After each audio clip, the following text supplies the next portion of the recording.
اگر دانت صاف کرتے ہوئے آپ کے مسوڑوں سے خون نکلتا ہے اور اکثر اوقات آپ کی زبان پر کٹ یا چھالے پڑ جاتے ہیں تو بہت حد تک امکان ہے کہ آپ کو وٹامن سی کی کمی ہے۔ وٹامن سی کی کمی دور کرنے کے لیے اپنی خوراک میں شامل کیجیے اسٹرابیری، مالٹا، کینو، لیمو اور شملہ مرچ۔ اگر آپ کے بال کمزور یا گر رہے ہیں، اس کے ساتھ ساتھ آپ کے ناخن کھردرے اور کمزور ہیں، تو بہت حد تک امکان ہے کہ آپ کو بائٹن کی ڈیفیشنسی۔ ہمارے گٹ میں موجود فرینڈلی بیکٹیریا خود بائٹن بناتا ہے، لیکن نظام ہضم کی بے اعتدالی سے بائٹن کی پیداوار کافی کم ہو جاتی ہے۔ اپنی خوراک میں شامل کیجیے پروبایوٹکس، جس میں شامل ہے دہی، اچار اور ایپل سائڈر ونیگر۔ اگر آپ کے ناخنوں پر وائٹ سپاٹس یعنی سفید دھبے موجود ہیں تو یہ نشانی ہو سکتی ہے زنک کی کمی کی۔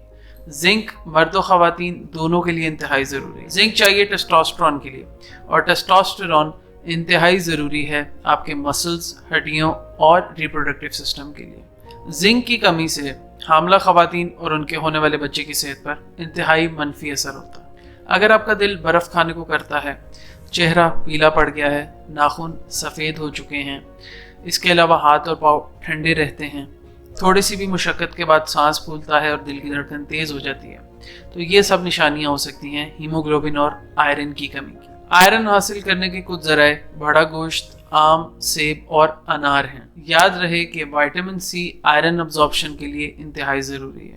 اگر آپ کو رات کو دیکھنے میں دشواری محسوس ہوتی ہے اور آپ کے ناخن ان ایون یعنی برابر نہیں ہیں، تو یہ نشانی ہو سکتی ہے وٹامن اے کی کمی کی۔ وٹامن اے حاصل کیا جا سکتا ہے بادام اور گاجر سے۔ اگر آپ کے دانت خراب ہو رہے ہیں، چہرے پر سفید دھبے پڑ چکے ہیں، ہر وقت تھکاوٹ کا شکار رہتے ہیں، اس کے ساتھ ساتھ آپ کا دل کچے چاول، مٹی اور چاک کھانے کو کرتا ہے، تو یہ سب نشانیاں ہو سکتی ہیں کیلشیم کی کمی کی۔ اپنی خوراک میں شامل کیجیے مکھن، دودھ، دہی اور پینٹ بٹر۔ اگر آپ کو بہت زیادہ پیاس لگتی ہے، بار بار یورین آ رہا ہے، بنا کسی وجہ کے وزن کم ہو رہا ہے اور تھکاوٹ کا احساس ہے، تو یاد رکھیے فوراً سے پہلے اپنا بلڈ گلوکوز لیول ٹیسٹ کروائیے، کیونکہ یہ سب علامات ہو سکتی ہیں ڈائبٹیز کی۔